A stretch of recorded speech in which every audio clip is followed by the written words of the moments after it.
I get shit done, I have fun. It's my time and I'm the one. I'm breaking through.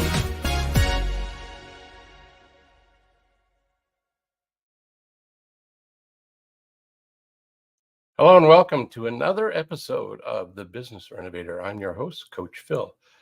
Today, it's your guiding light to conquer obstacles and achieve greatness. Got to read that again. Your guiding light to conquer obstacles and achieve greatness. I have an awesome guest that's going to share a little bit of her life in the few minutes we have today. But even if you just get one idea from her, your life will change. But in the meantime, hey, thanks for being here. If you're watching it live, that's awesome. Feedback, comments, questions, we're welcome. And if you're catching it on the replay, remember hashtag replay. Let us know where you're watching from. And again, if you have a question, comment, feedback, please send it our way. We welcome that. Also, if you would be so kind to share this out in your social media, subscribe to our YouTube channel. That would help us help others get wonderful guest messages out there. You just never know when somebody's idea, somebody's life journey added to somebody else's content and their life could be the shift they're looking for. It's like could be that missing number in the combination lock, or metaphorically a puzzle piece missing. So without further ado, I'm going to plug myself because that's what I do. I got to pay for this somehow. Anyway, we'll be back right after this message.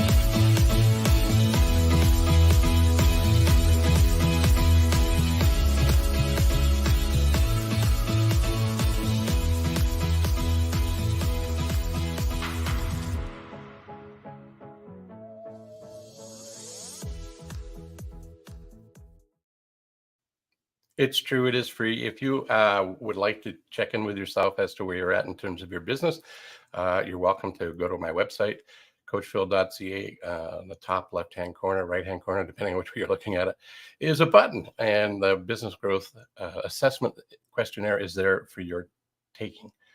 You might find that you're right on target and don't need help with anything, or you might find that there's an area that's room for improvement. And the great thing is you can have a complimentary 30-minute coaching call. And if I'm not the right person, that's cool, because we have a network of other coaches that would provide you with the same sort of thing. So that's a great starting point.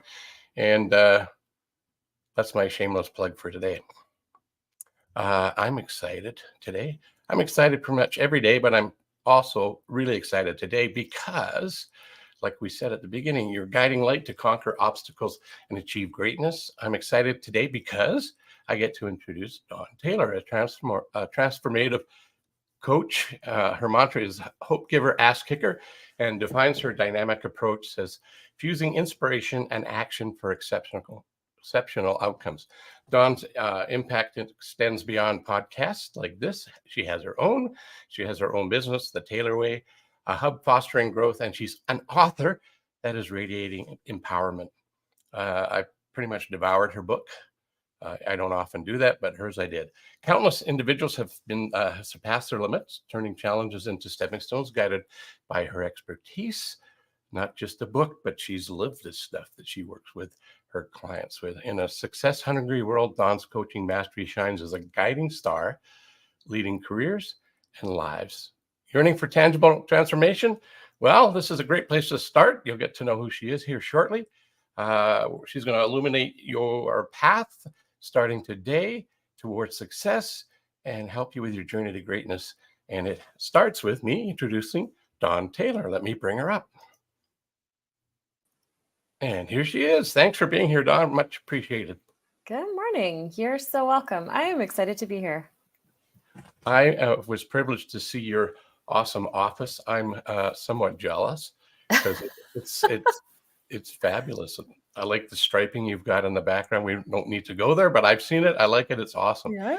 The energy, even though I've only ever seen it virtually, is well, it's not unbelievable. It's very believable, but the energy is very lively, energetic energy. Does that make sense? Energetic energy. That's what I It got does. from the tour that you shared with me. Thank you.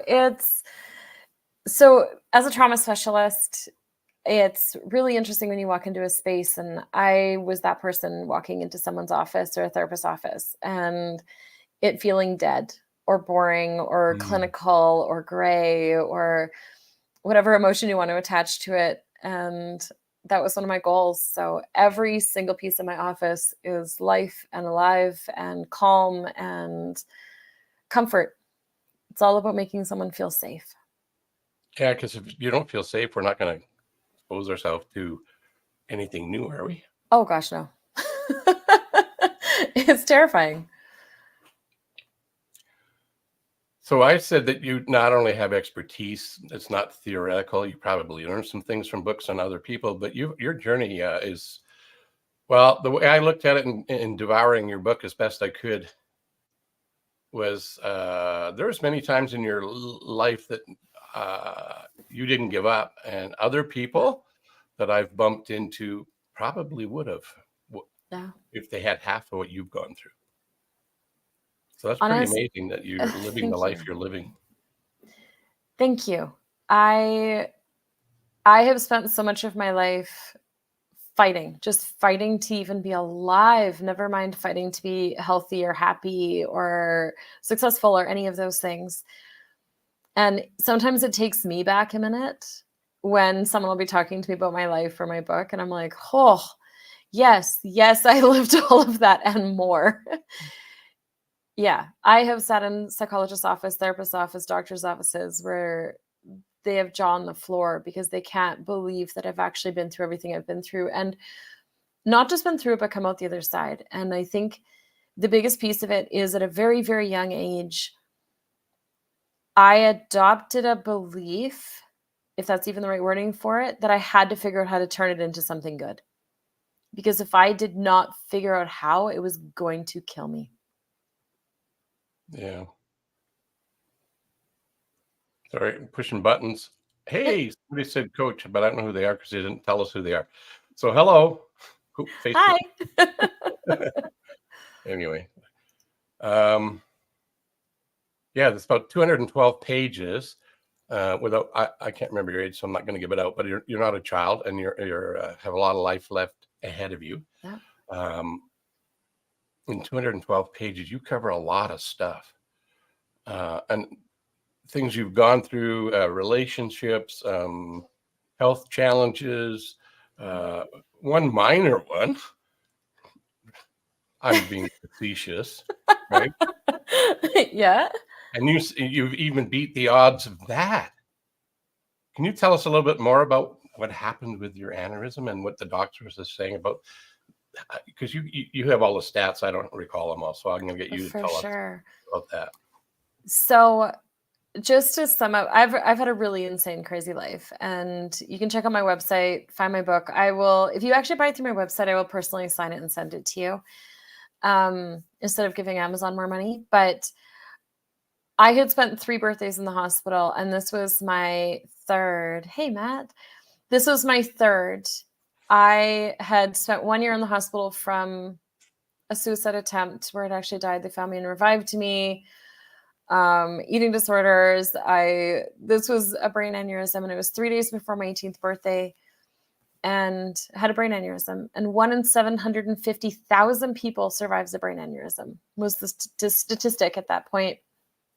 And when I came out of it, I had beat every odd. I somehow survived. But I sat in the doctor's office a few months later, and you have to remember, I was in grade 12. This is April of grade 12. So I have plans. I'm going to go away to college, university. I'm going to live life. Like, I was going to marry my boyfriend. Like, life was looking up, right? You're about to run away from home. And I was told there was a 50% chance I would die of a second one within 10 years because I needed to know. I was like, no. I want the statistics. I need to know, is this going to happen again? Because 17-year-olds don't have brain aneurysms typically. So if I've had one, is this one of those things like cancer or any other illness where it could come back and have a reoccurring? And I was told 50% die of a second one within 10 years. And I said, so what about 20? And the doctor with tears in his eyes was like, Dawn, nobody makes 20. And a lot of people go, that's horrible. I can't believe a doctor said that to you. You know what? It's what I needed to hear in the moment, but it really, truly created a D-Day for me, where it was like, all right, what am I going to get done in the next 10 years? What am I going to do in the next 20 years? Because I'm not going to live. I'm not going to be here.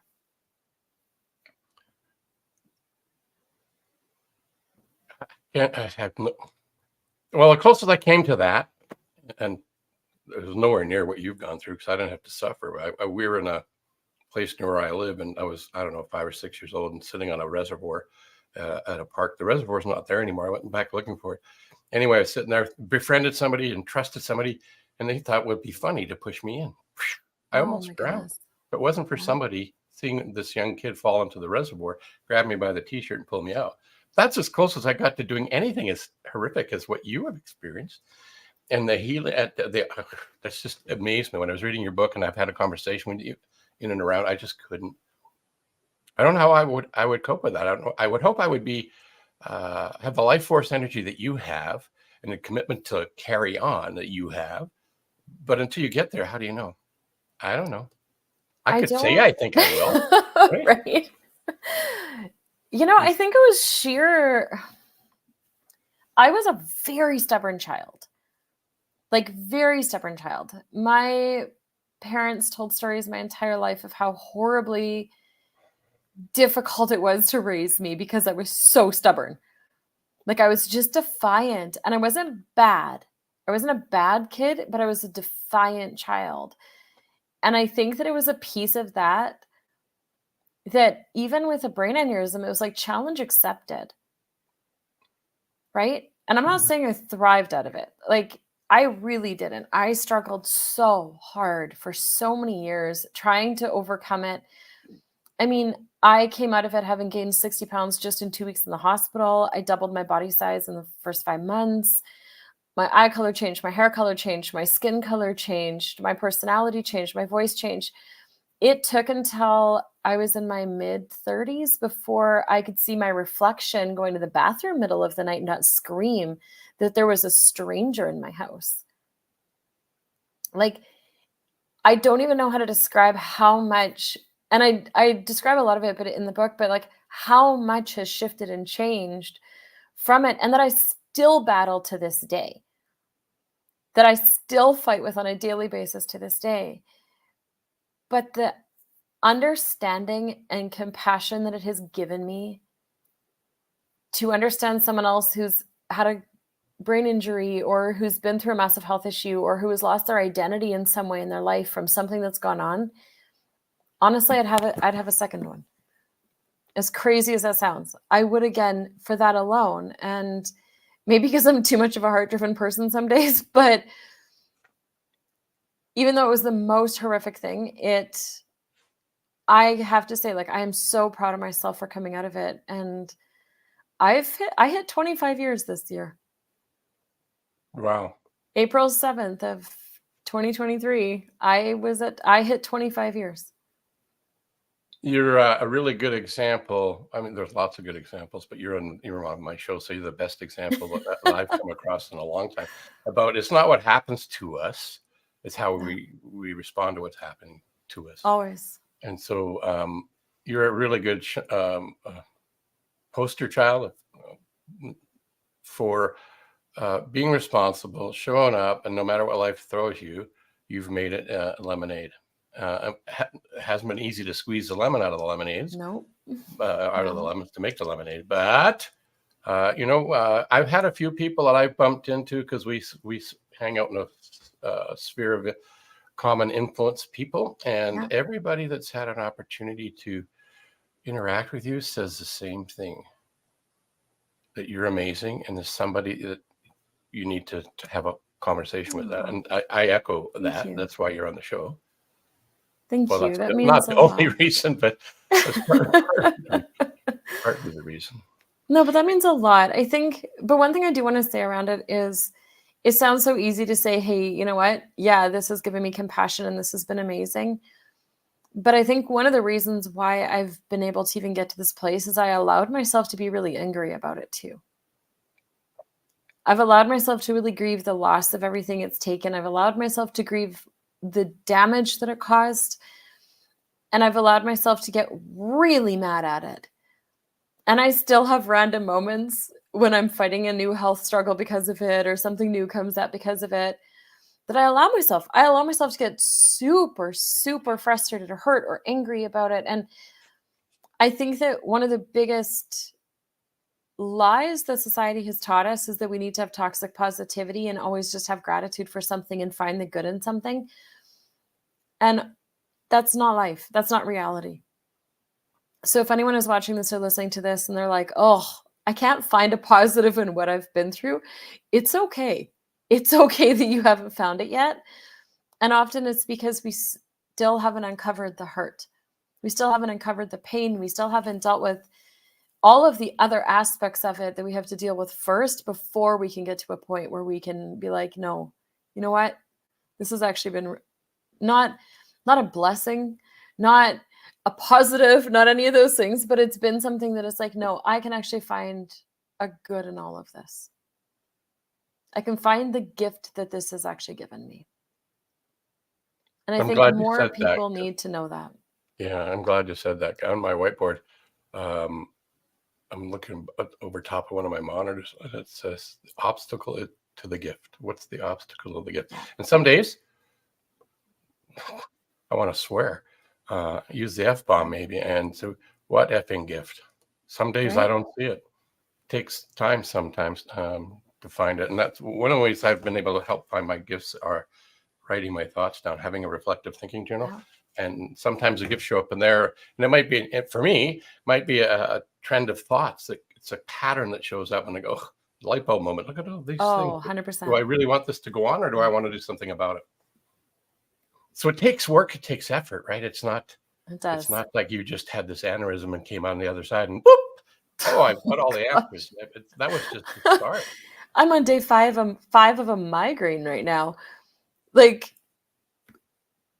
right now there's so many weird, and you can read about them all in the book, but there's so many just weird complications of it. And a couple of them are every spring and every fall when the weather shifts are happening, the barometric pressure shifts a lot and it causes me massive headaches.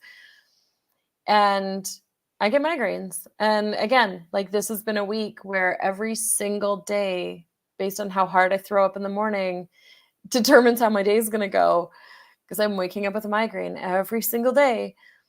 And I can choose to lay down in a bed in a dark room and cry, or I can choose to suck it up and keep going. So, right? Is there something that helps you suck it up and get going, that makes it from takes it from a have to get up and get going to I choose to want to? Use some magical, not really magic, but do you have something that drives you to do that?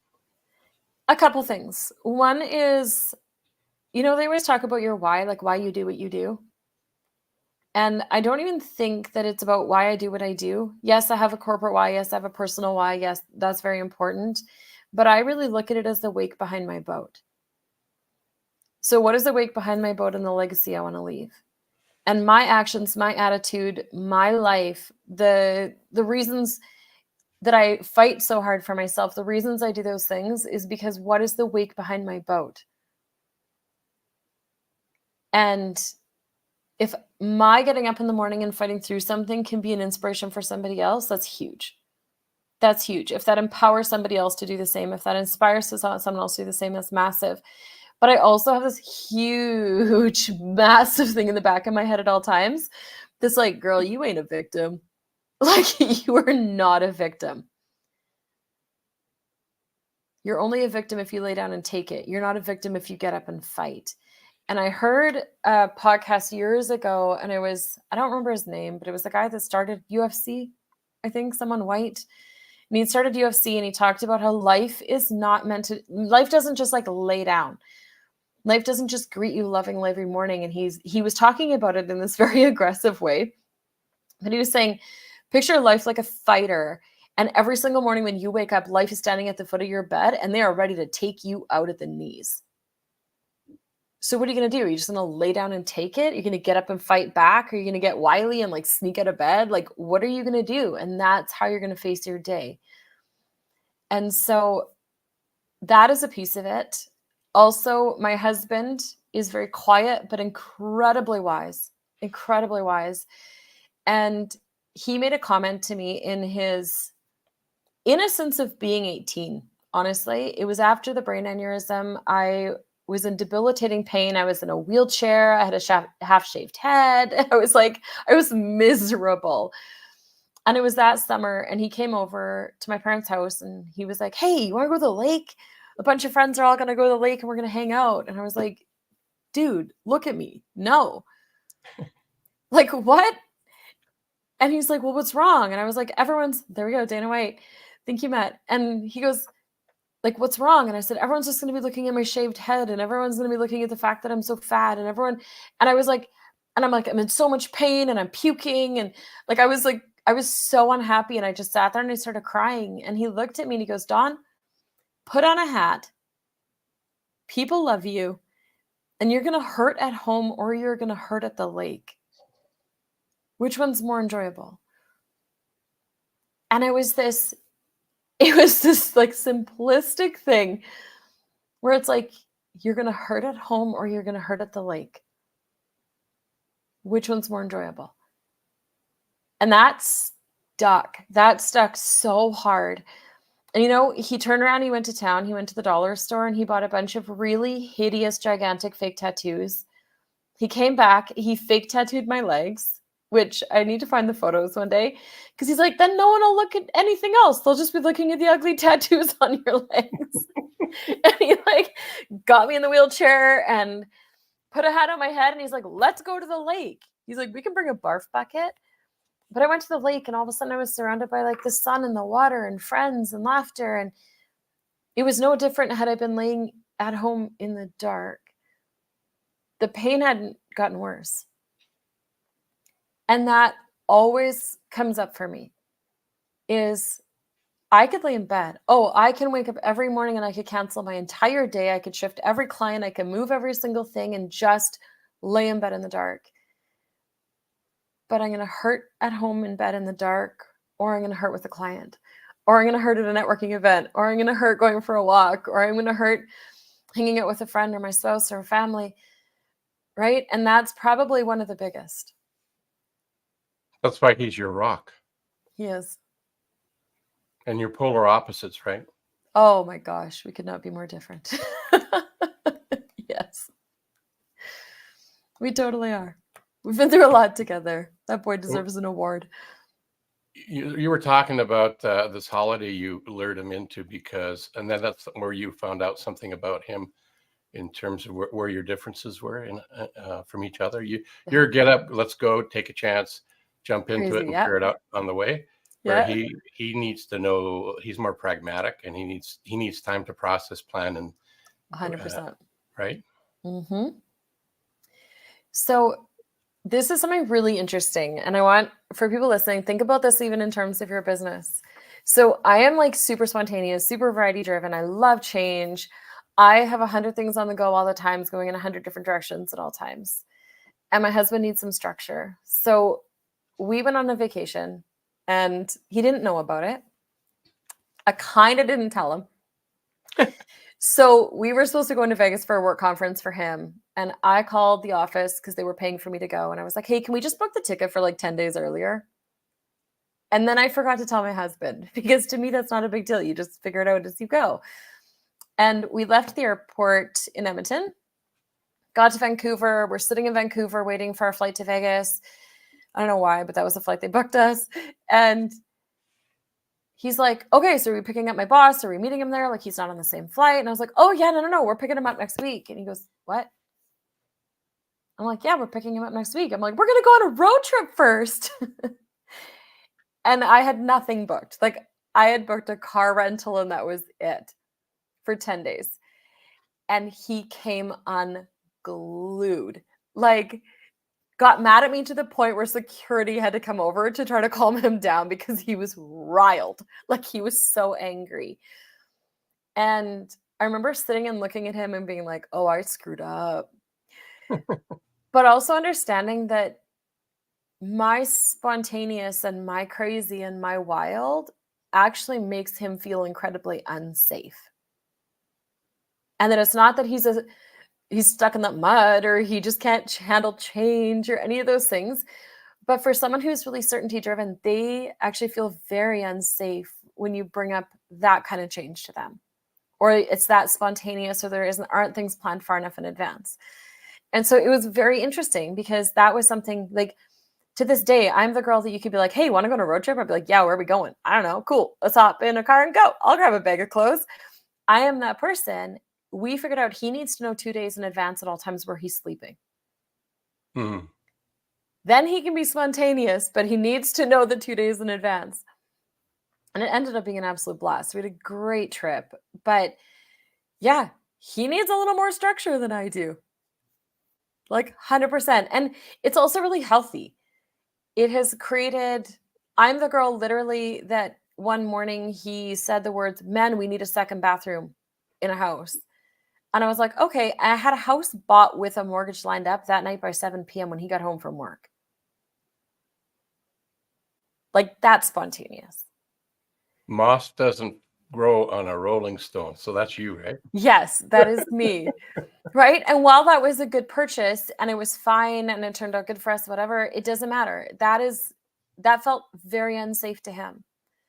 And so even just acknowledging that, it's very good. I now actually really love and appreciate that about him, because anytime I go to make a big decision, I run it past him first. And he's, as much as he can sometimes be like, nope, I don't think this is a good idea.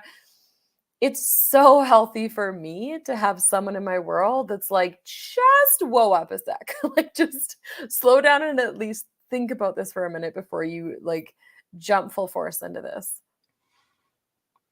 I'm just looking at all the notes that I have. I showed you them. Yeah. And I've only really, there's hardly anything I've been able to talk about because you're so full of life knowledge and experience. And I flashed your book up once. You've talked about it a little bit. So what I want to do now is share your website and a couple of things there. So I'm going to go do that right now. For sure. As soon as I bring it up here, there we go. I'm going to make it bigger. This is LinkedIn. And of course, it's really hard to read that unless you have a magnifying glass, but don't worry, I got a way to figure this out. This is where you could find Dawn on LinkedIn. It's pretty simple. Bunch of great stuff in here. You can join her network, find out who she is a little bit there. There's also your website, which is coming up next. And I'll make it easy for people to find that. But the way you've branded yourself, the Taylor way, it's pretty easy to remember. Just remember it's .ca, not .com, because when I was typing, I locked on to everybody's .com, even though I have URL addresses, website addresses with different .ca and .app. That's how you'll find her. And you can book a damn call. You can yes, that's on my website, to book a damn call. Shop. I'm going to try. I haven't done this part yet. Hang on. I was there. Your book's there, but I also have it here. So let me bring this up. Where is it? It's right there. So you know what's really crazy about that photo on the cover? I was so convinced that I'd be dead by 20 years that this was my funeral photos. I booked a photo shoot 3 days before the 20-year mark for funeral photos. Wow.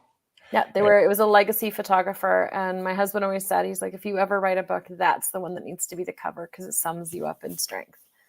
That's awesome. He's a very astute individual. Yeah, he chose that. So it's called P.S. I Made It. Finding Radical Joy After a Lifetime of Trauma. We've only really just scratched the surface. I've had the opportunity to hang out with her live and in person. And we were together for a little bit of time, and it was like 5 minutes, but it was not 5 minutes. It was a couple hours, and it felt like 5-10 minutes just went crazy fast. Hang on. What am I doing? See, I'm pushing buttons, making things happen. And I'm going to bring you back. Watch this. Here we are back together. You have too many buttons. I have too many buttons. Yeah. Anywho, if you were to pass on something, one nugget, other than buy her book, that's my pass on to you, for you. But what would you suggest people leave here after they watched it live or on a replay? Know that you're worth fighting for. You say again. Trauma's not just the big ones. Trauma's not just the really hard ones. Trauma is anytime your nervous system is jarred and your life pivoted in a different direction because of something that happened. That's it. Black and white. That's all it is. Simple. And the effect that it has on our physical bodies, our emotions, our relationships, our jobs, our businesses, all of it is mind-blowing. And people have no idea how much it's actually affected them. So if there is something that's keeping you up at night, if there's a negative thought, if there's a negative pattern, if you're in a position where you're like, why can I not get ahead? Why can I not build my business the way I want? Why am I on my second divorce, third divorce, fourth divorce? Like, what is actually going on? Acknowledge to yourself that you're actually worth fighting for and that there are ways that you can get healing. I hate it because I can't write fast as we talk. Anyway, I got that captured. So I want to thank you for sharing that nugget and a bit of your time today. There's a ton more of value I could bring out, help you bring to the audience, but to be respectful of your time and the audience's time, it's time to wrap it up. So I'm going to do that. And thank you for being here and sharing a little bit of who you are and the journey you've taken and where you're going. Appreciate that. Thank you. You're welcome. Okay, so that was crazy wonderful. Oh, speaking of wonderful, I want to remind you all to be wonderful. Just let me go get that. That's right. Which one where did it go? There it is. The wonderful I'm thinking about is you, just like Dawn was talking about. You're worth fighting for. I like that she has the wake behind her boat. What's the wake behind your boat? What's the way you show up? How do you live your wonderful state? The you and wonderful is deliberate. It's to represent you and your uniqueness. So I would encourage you to act like your unique self. There's a thank you from Matt to both of us. And we thank Matt for showing up and hanging out with us today. Much appreciated. If you liked what you've heard, share this out. Help people know about people like Dawn. There just could be somebody's life that could get twisted like a kaleidoscope. You know, a kaleidoscope, you look into it and you see a pattern and you turn it a little bit and then the light bulb moment comes on. Well, maybe you could help that light bulb moment show up in somebody's life. You don't even know who, because this goes around the globe. Let's help somebody who needs a little help. So until next time, I'm still going to be Coach Phil. And I encourage you to continue to be your wonderful self and stay healthy, wealthy, and safe. I get shit done, I have fun. It's my time and I'm the one. I'm breaking through.